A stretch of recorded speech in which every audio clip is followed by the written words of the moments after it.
بسرعة أحكي لك قصة مصر قبل ما تشوف الفيديو. دلوقتي قصة مصر من تاريخها، من بداية قدماء المصريين وهم بيعملوا غزوات علشان يقدروا يوصلوا لمنابع النيل يحموها ويحموا مصر من الجنوب، من حضارة السودانية، حضارة الكوش. يعني الأحباش والكوش طول عمرهم كده.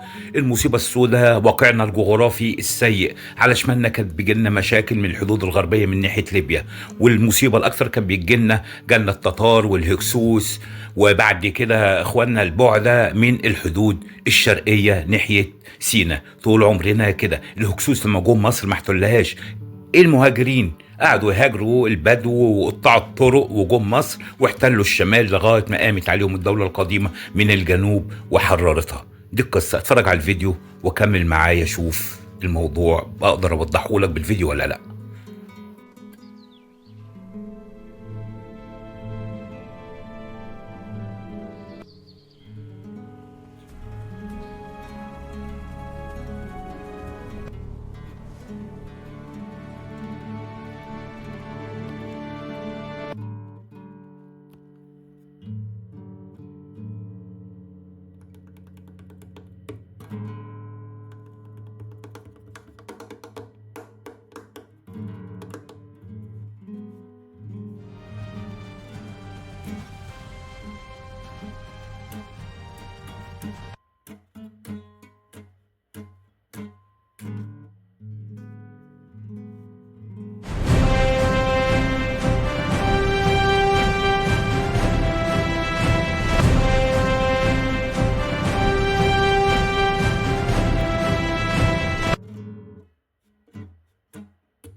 معركة مع محبس رزق نصر.